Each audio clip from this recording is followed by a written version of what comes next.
Everybody, welcome to the Conversation Lounge. This is a place where we have free-form conversations.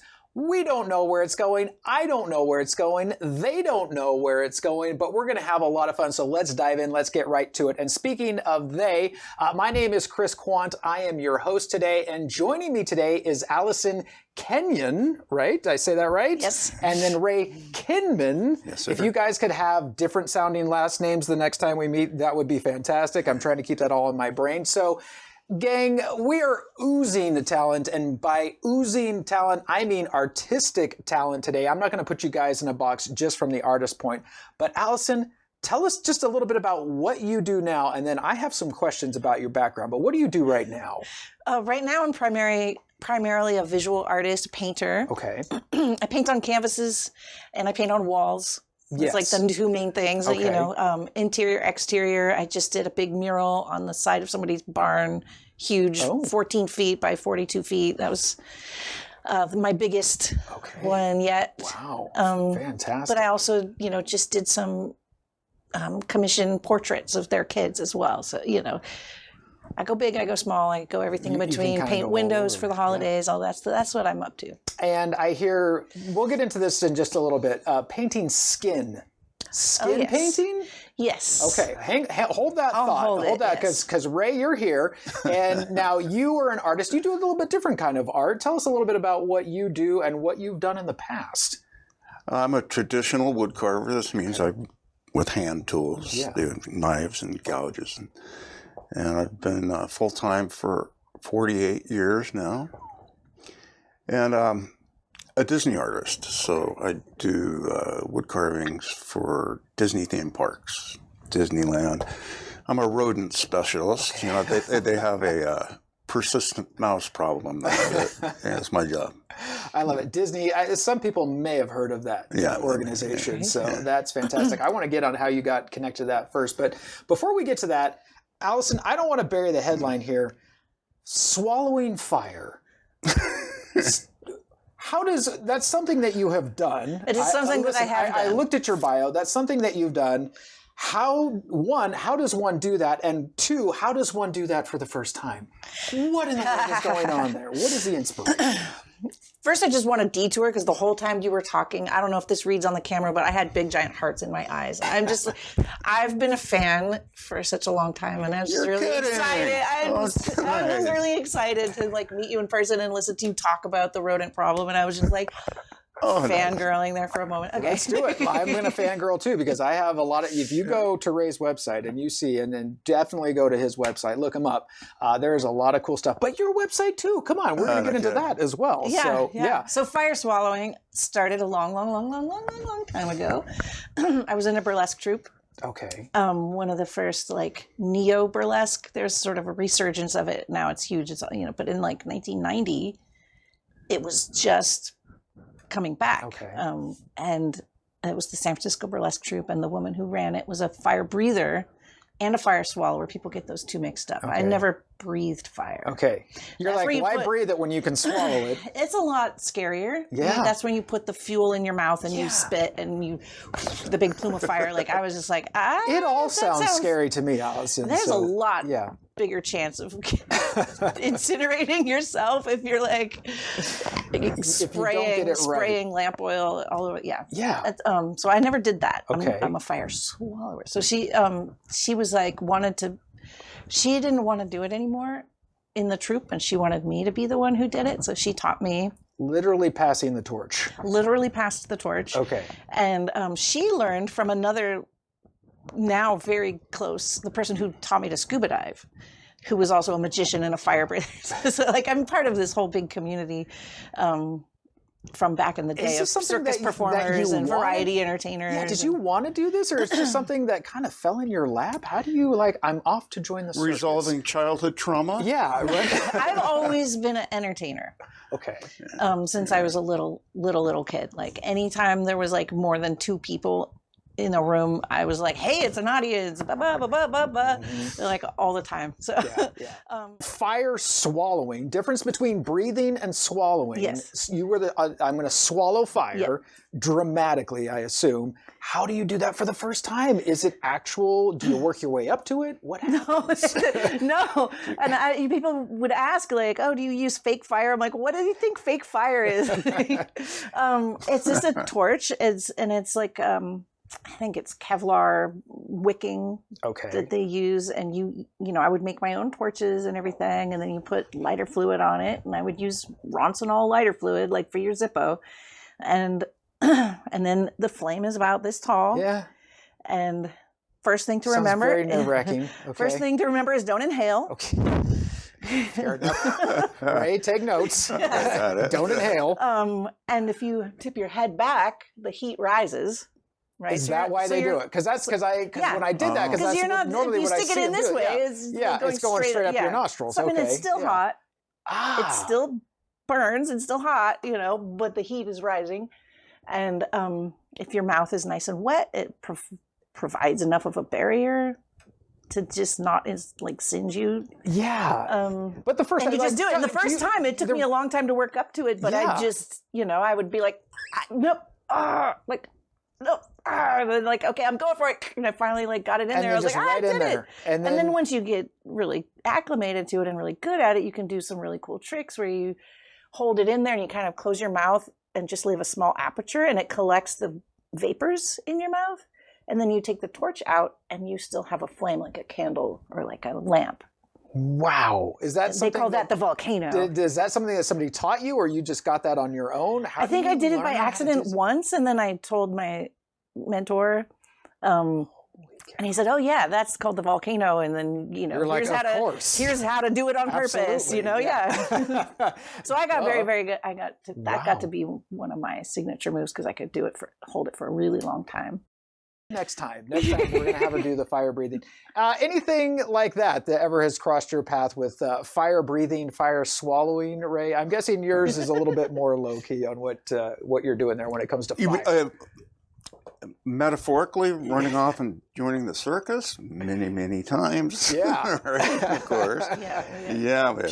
By the way, my wife sent a present for you. What? She did. Ooh, we're doing gift exchange. Oh my gosh, I didn't even know your wife. Thank you. Her name's Marisa. Thank You're you, going to meet her someday. Yeah. So, I'm not crinkling too loud. Should I open it now? Yeah, open it. Okay. Open it. Oh, yeah. Don't talk while I'm pulling it out because it'll crinkle. We don't know what's going to happen. Ooh, on this, is show. it circus? I'm telling you, you have to share though. There we go. How does she know? Circus animal. Circus animal. Come on, man. I am a circus animal. Oh my gosh, that's I'm a circus animal. That's great. We'll have a circus animal break a little bit later, so we'll have a little snack time. That's absolutely fantastic. But Ray, you have an artist background. You were a musician. Started out.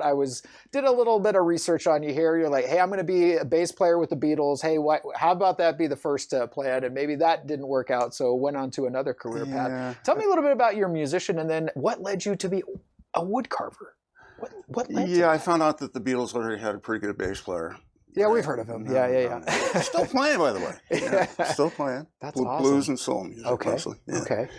Was that something that was always in your blood? Was it something that just the artistic form was just always there from the beginning, or is that something that was an influence that came in? I think so, but actually, at one time I was 100% convinced I had no talent for art. Really? 100%. I just couldn't do that.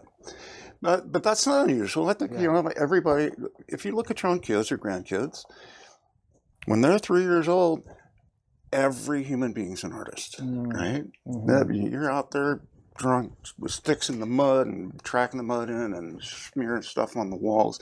And because that's our natural state, we're creative beings. But somewhere between 3 years old and paying the bills, something happens. And I think it's, for me, it was school. Okay.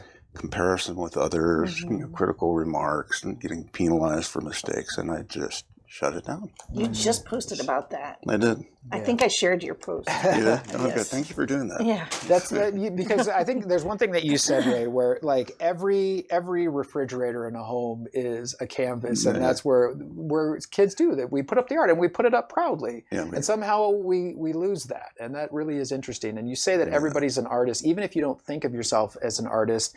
I know that you're a teacher. I know that you're a coach. How do you help bring that out of people? How do you help inspire people to find? Because I look at what you do and I'm like, ain't no way I'm going to be able to do that. I look at what you do from an artistic perspective, from a painting and a drawing, and I'm like, not a chance. My cousin got all of that. She creates beautiful art. But Ray, I think I've heard you say like anybody can be an artist. What does that look like?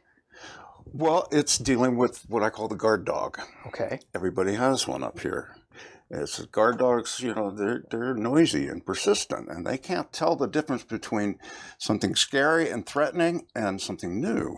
So, it's as a teacher, you learn how to get past the guard dog and say, okay, I could never do anything like that. And I know what that's like. I was there. I remember looking at the first wood carving I ever looked at, and it looked like magic.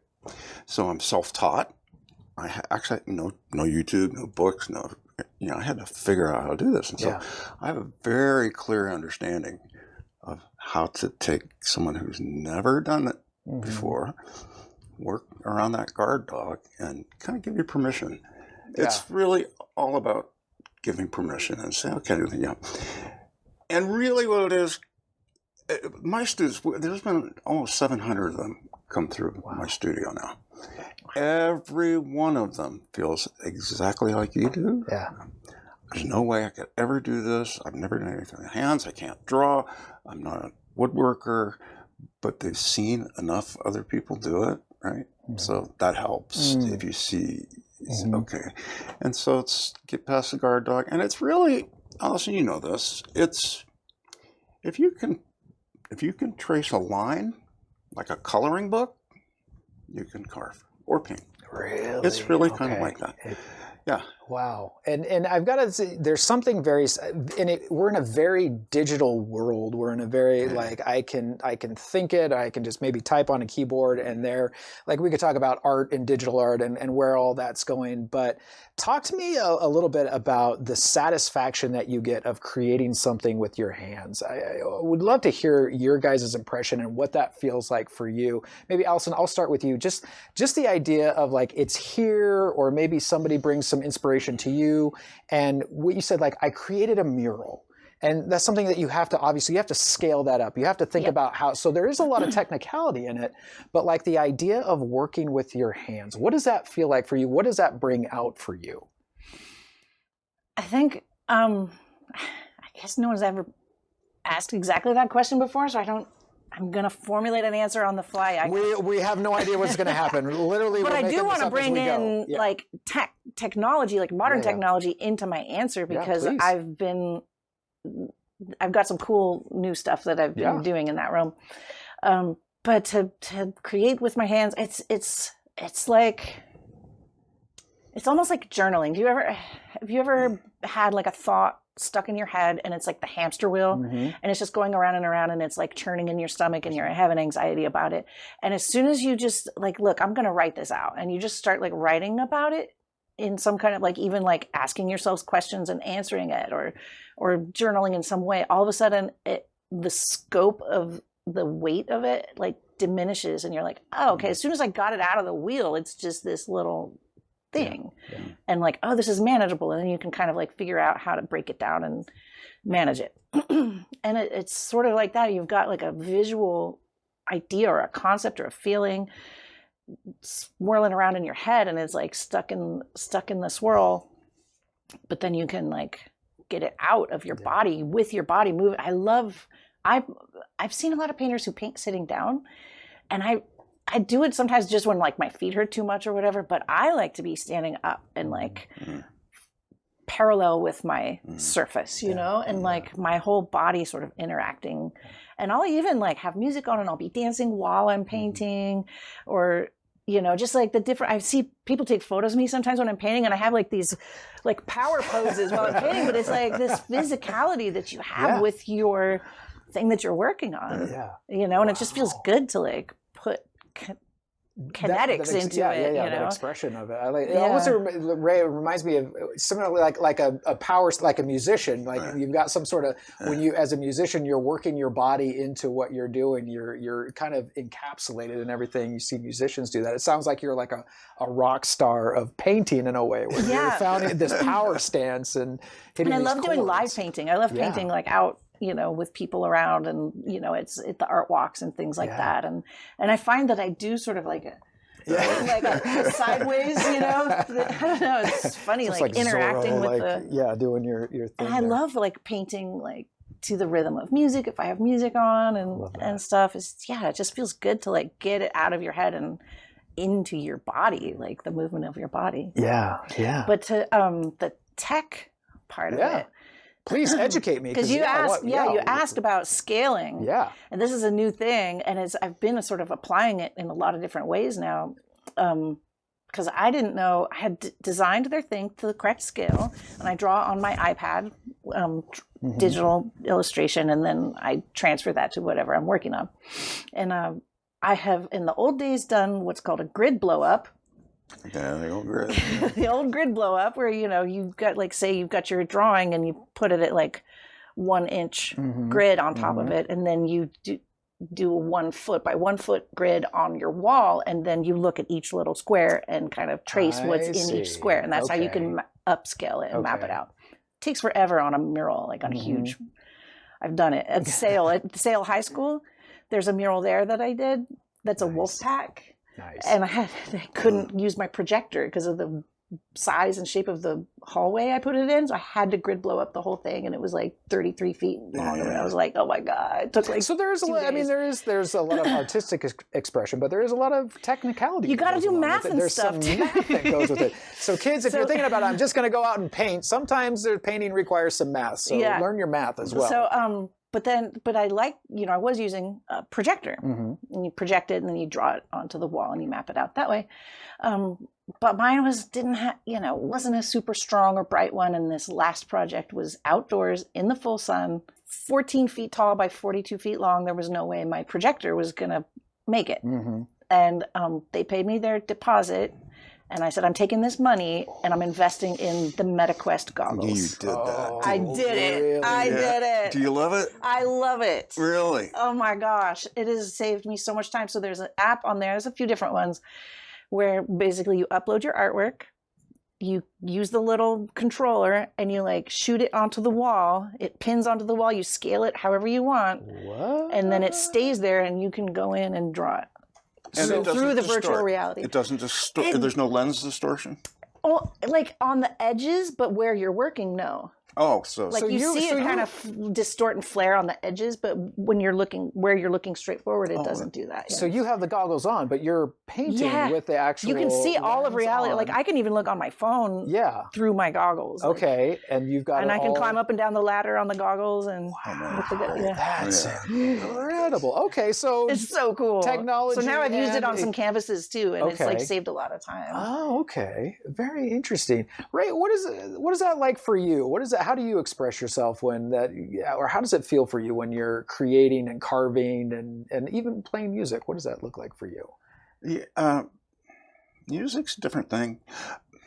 You know, yes, like what kind of satisfaction? It's actually, for me, it's a process of being very dissatisfied. It's there's a lot of that. It's like, I hate it. I hate this. Yeah. You have to work I'm through gonna pick the lowest hanging fruit. Yep. But the thing I hate the most and I know I can fix, then I fix that. Okay. And it's kind of, but that's so true. It really is. It's a very uncomfortable thing. It is. And I'll just kind of keep working on something until I just finished a piece last night. And so I get it to the point where, okay, I'm happy now. Okay, finally, I'm happy. I could keep going, but if I do, there's a pretty good chance that this is going to go completely sideways. That's how I know when I'm done, right? Okay. So, but in that process of being satisfied and fixing things, there's this meditative pulse there. You're lost, like being lost in time. You're not thinking about anything. It's just, I think this is kind of what, the gurus are getting at with the breathing and the chanting and stuff. It's like being in the present moment. Right? Yeah. Music is very much like that. Well, and I was going to ask, do you, when you're carving or working with wood, do you have music on? Do you have silence on? Does it depend on the piece that you're working on? Is there usually any sort silence? of silence when you're working? Okay. Wow, that's interesting. Talk to me a little bit about the tools that you use too when you're creating. Because I was looking at your bio there, and you said some of the first tools that you got to learn how to do this, you still use to this day. Is that correct? These are traditional hand tools. They're just very sharp. I call them my pointy darlings, right? And technology, wood carving is really not a thing anymore. It used to be a profession, right? And it's not. I mean, most of the antique furniture and pianos and that kind of thing, that was you could have a career doing that. Not anymore. The learning curve is heavy, and the world just really doesn't reward that kind of dedication and discipline. So, and it's been taken over by robotics now. There's carving People robots. Want their stuff fast. It's fast and cheap. And oddly enough, though, that's the reason I'm in such high demand now. I was going to say, probably.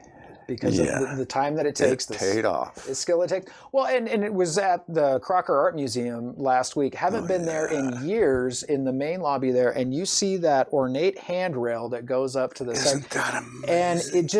And that is exactly something in a world where, like you said, like instant gratification or something that we could have just like that.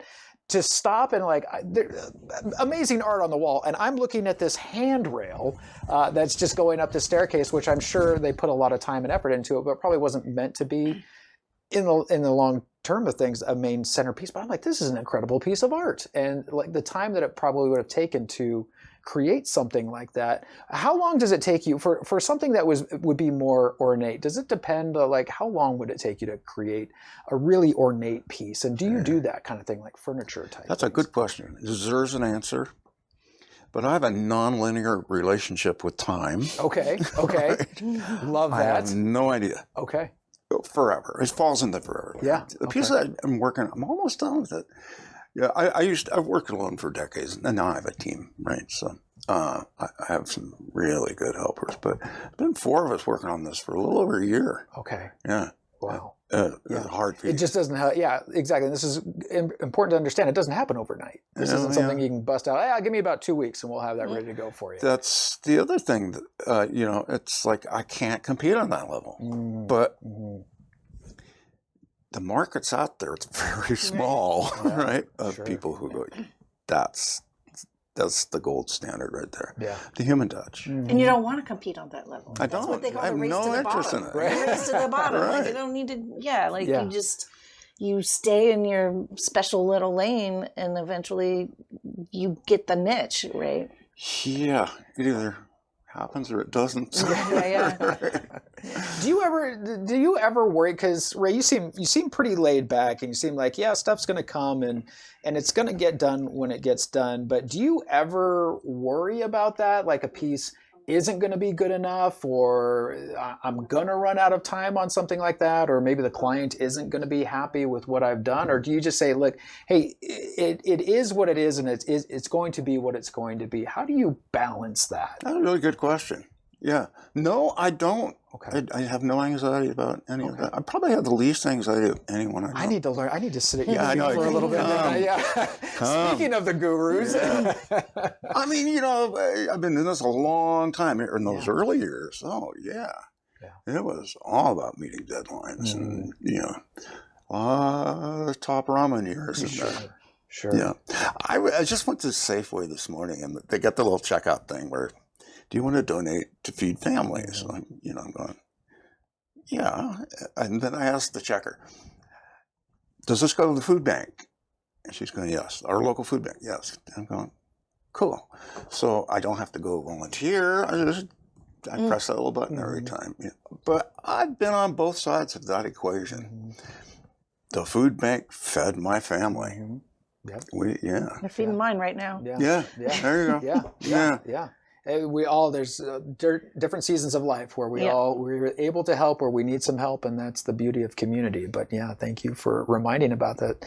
Now, Alison, I want to ask real quick about, I was looking at your website, I was looking at what you do. Amazing, by the way.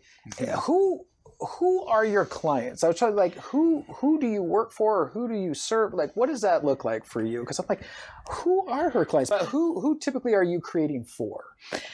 I'm still figuring that out. Okay. I'm still figuring that out.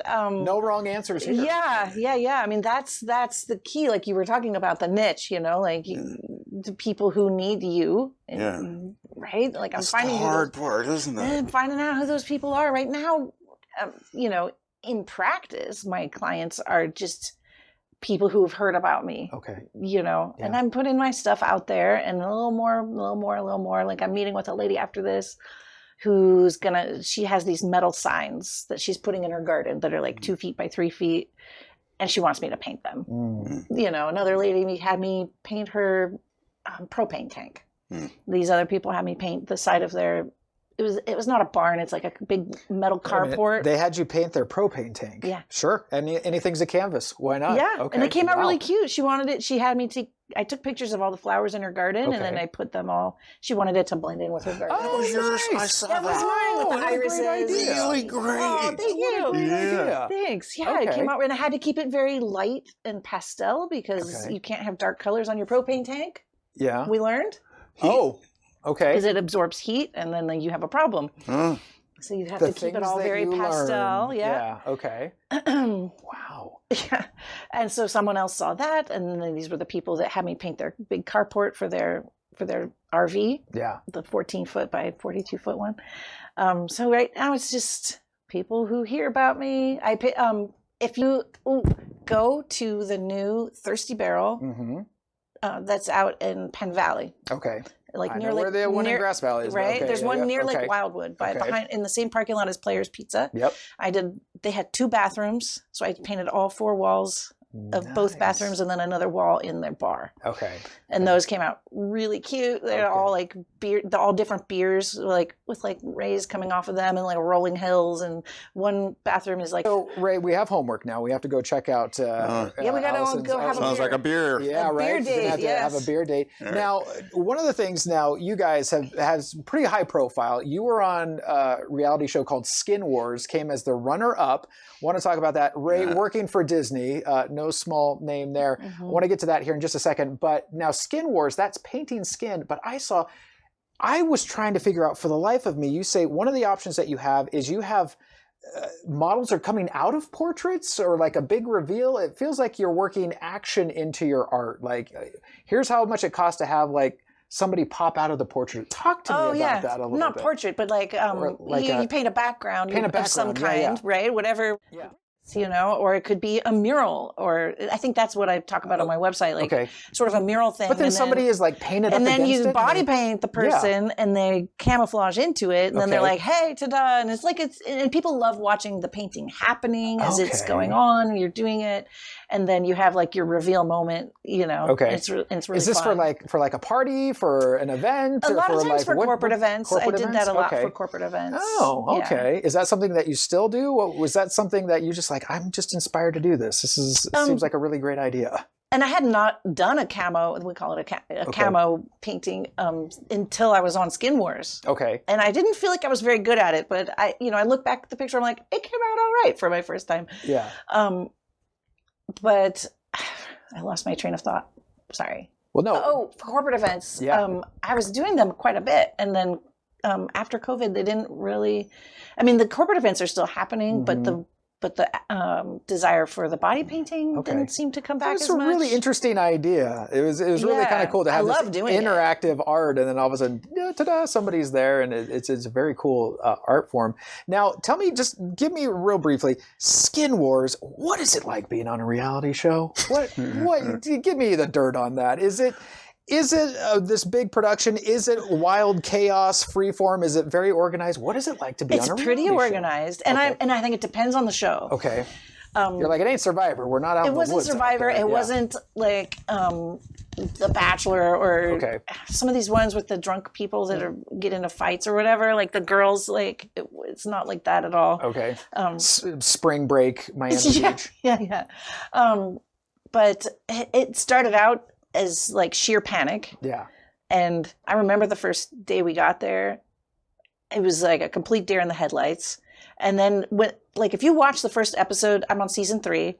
If you watch that first episode, it's because a lot of times people think there's like editing and like they say go, but then there's some chill that happens and they cut to it and then No, they said, okay, time starts now. And we had to run to the other room and go in there. We had never seen it before. We didn't know where anything was.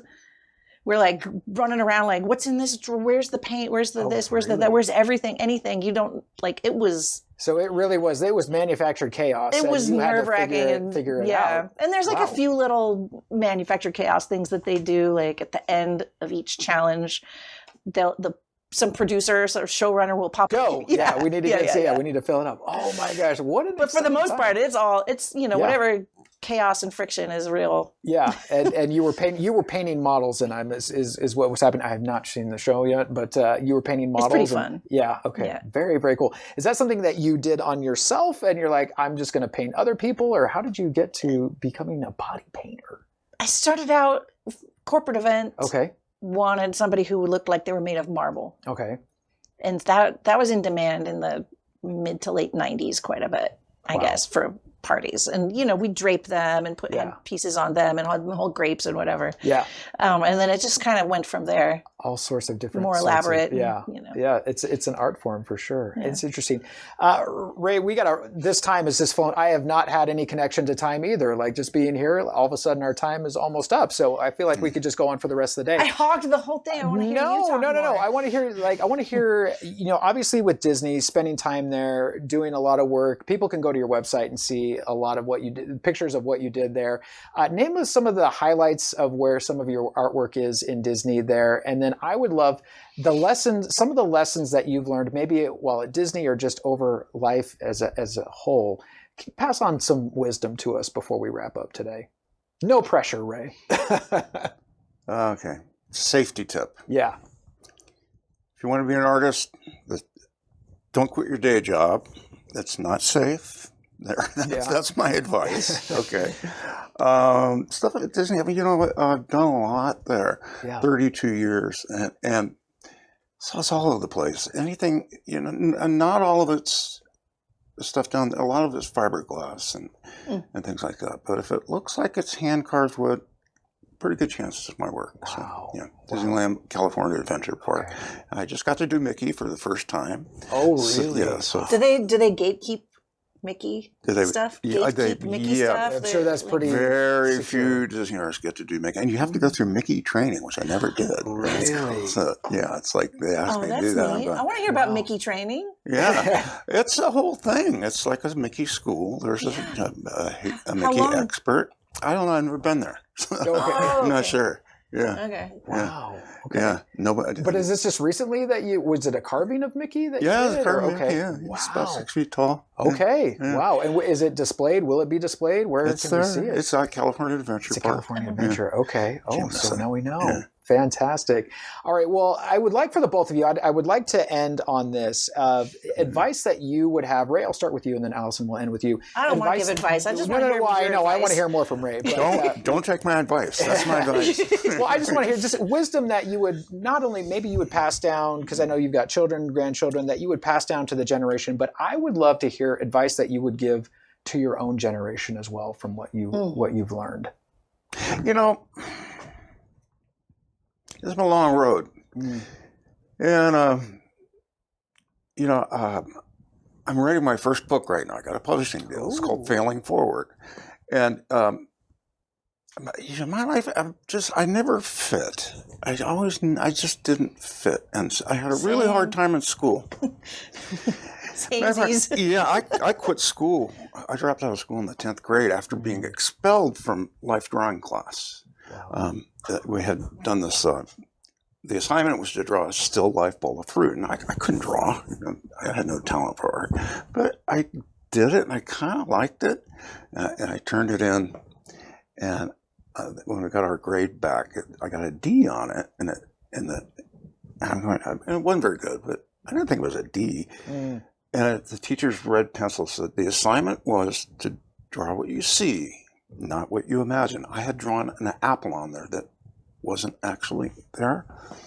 I used my imagination. Now, isn't it interesting that I've had a long, very successful career using my imagination? So the title of my book is Failing Forward.